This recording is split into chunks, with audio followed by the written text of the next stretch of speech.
নমস্কাৰ সকলোকে শুভ আবেলি জনালোঁ। হয়তো সকলোৰে কুশল। আজি আপোনালোকৰ বাবে প্ৰথম প্ৰশ্নটি লৈ আহিছোঁ। ভাৰতবৰ্ষ পৃথিৱীৰ কোন গোলাৰ্ধত অৱস্থিত? উত্তৰ উত্তৰ গোলাৰ্ধত অৱস্থিত। ২ নম্বৰ প্ৰশ্ন, আয়তনৰ ফালৰ পৰা ভাৰতবৰ্ষৰ স্থান কিমান? উত্তৰ সপ্তম। ভাৰতবৰ্ষত গড় বৰষুণৰ পৰিমাণ কিমান? ৯০ চেণ্টিমিটাৰ। পৃথিৱীৰ ভিতৰত সৰ্বোচ্চ মালভূমিটোৰ নাম কি? পামিৰ মালভূমি। আন্দামান আৰু নিকোবৰ দ্বীপপুঞ্জ ক'ত আছে? বংগোপসাগৰত আছে। ইয়াৰ দ্বীপপুঞ্জ হৈছে ২০০তকৈও অধিক। দুখৰ নদী বুলি কাক কয়? দুখৰ নদী বুলি দামোদৰ নদীক কয়। ভাৰতৰ, প্ৰশ্নটো ভাৰতৰ বুলি দিব পাৰে, কাৰণ চীনৰো দুখৰ নদী আছে। দুখৰ নদী হ'ল চীনৰ হুৱাংহো, ভাৰতৰ দামোদৰ। তাৰ পাছৰ প্ৰশ্নলৈ আহিছোঁ। কৰ্কটক্ৰান্তি ৰেখাডাল পাৰ হৈ যোৱা ৰাজ্যখনৰ নাম কি? ভাৰতৰ ওপৰেৰে যিডাল কৰ্কটক্ৰান্তি ৰেখা পাৰ হৈ গৈছে, ৰাজ্যখনৰ নাম মহাৰাষ্ট্ৰ। সেউজ বিপ্লৱৰ সূচনা কেতিয়া হৈছিল? ১৯৬৭-৬৮ চনৰ পৰা সেউজ বিপ্লৱৰ সূচনা হৈছিল।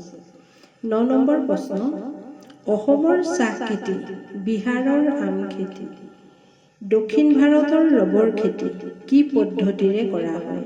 ৰোপণ পদ্ধতিৰে। ভাৰতবৰ্ষৰ ঘেঁহুৰ ভঁৰাল বুলি কোনখন ৰাজ্যক কয়? পঞ্জাৱক। ১১ নম্বৰ প্ৰশ্ন, কুঁহিয়াৰ উৎপাদনত ভাৰতৰ স্থান কিমান? ভাৰতৰ স্থান প্ৰথম। শিক্ষিতৰ হাৰ আটাইতকৈ কোন ৰাজ্যত বেছি? কেৰালাত। ভাৰতৰ কেৰালাত শিক্ষিতৰ হাৰ আটাইতকৈ বেছি। পামিৰ মালভূমিৰ উচ্চতা কিমান? আমি কৈছোঁ যাক পৃথিৱীৰ মুধচ বুলি কয়, ই ভাৰতত আছে ৪,৮৭৩ মিটাৰ। ৪,৮৭৩ মিটাৰ। হাজো কোন জিলাত আছে? হাজো কামৰূপ জিলাত আছে। ভাৰতৰ অতি বিশাল ৰাজ্যখনৰ নাম কি? ৰাজস্থান। আৰু সৰু ৰাজ্যখনৰ নাম গোৱা। ১৭ নম্বৰ প্ৰশ্ন, ভাৰতৰ জনবহুল ৰাজ্যখনৰ নাম কি? উত্তৰ প্ৰদেশ। আৰু কম জনসংখ্যা বা কম জনবহুল ৰাজ্যখন হৈছে ছিকিম। ১৮ নম্বৰ প্ৰশ্নলৈ আহিছোঁ। অসমৰ ৰেইন শ্বেডো অঞ্চল কোনটো? ৰেইন শ্বেডো অঞ্চল কোনটো বুলি প্ৰশ্ন আহিব পাৰে। কেইবাটাও দিব আপোনালোকক। হোজাই, লামডিং, লংকা, এই তিনিওখন ঠাইকে ৰেইন শ্বেডো অঞ্চল বুলি কয়। তাৰ লগত আৰু এটা প্ৰশ্ন দি দিছোঁ, অসমক কেইটা সুকীয়া বৰষুণ বেল্টত ভাগ কৰিছে?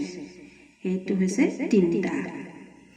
ভাৰতৰ উত্তৰ পূব ৰাজ্যসমূহক সাতভনী দেশ বুলি কোনে প্ৰথমতে কৈছিল?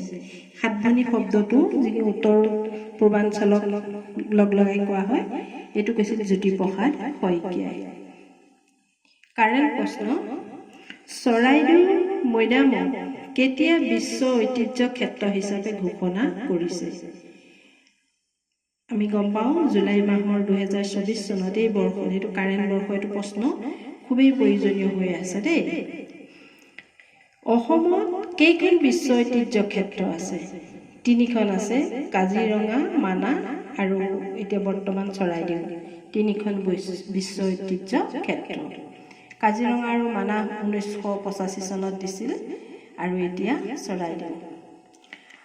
সাগৰৰ পানী তল ওপৰ কৰা গতিটোক কি বোলে? জোৱাৰ ভাটা। সাগৰৰ পানী তল ওপৰ কৰা গতিটোক জোৱাৰ ভাটা বোলে। পৃথিৱীৰ বয়স কিমান? পৃথিৱী জন্ম হোৱাৰ পৰা এতিয়ালৈকে বয়স কিমান ঘটিছে? ৪.৬ নিযুত। আটাইতকৈ কঠিন খনিজ দ্ৰব্যবিধৰ নাম কি? হীৰা। বায়ুমণ্ডলৰ অধিক অংশ গ্ৰহণ কৰি থকা গেছবিধৰ নাম কি? Nitrogen gas. ইয়াৰ পাছতে আপোনালোকৰ মই অসম বিষয়ক আৰু কেইটামান প্ৰশ্ন লৈ আহিছোঁ, একেলগে কিতাপ আগবঢ়াব বিচাৰিছোঁ। অসমৰ মাটিকালি কিমান?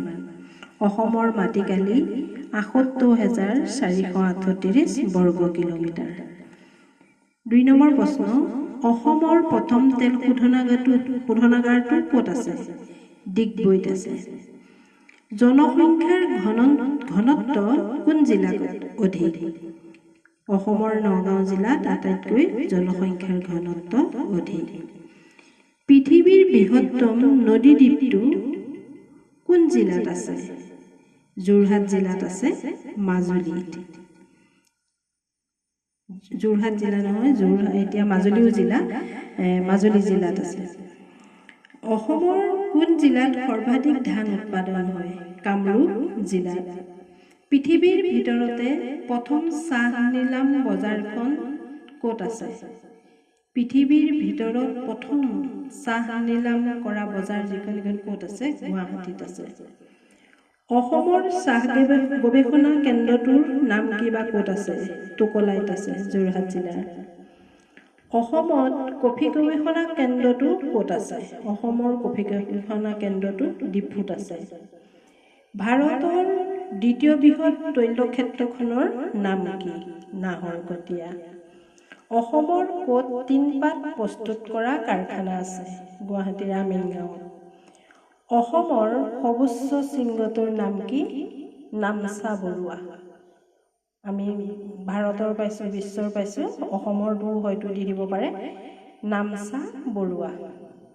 শ্ৰীসূৰ্য পাহাৰ ক'ত আছে? শ্ৰীসূৰ্য পাহাৰ গোৱালপাৰা জিলাত আছে। আজি এইখিনি প্ৰশ্নকে লৈ মই আপোনালোকৰ ওচৰলৈ আহিছিলোঁ। আশা কৰিম আপোনালোকে যদি মোৰ চেনেলটো চাই আছে, নতুবা নতুনকৈ আহিছে, আপোনালোকে লাইক, কমেণ্ট আৰু ছাবস্ক্ৰাইব কৰিবলৈ নাপাহৰিব। ধন্যবাদ।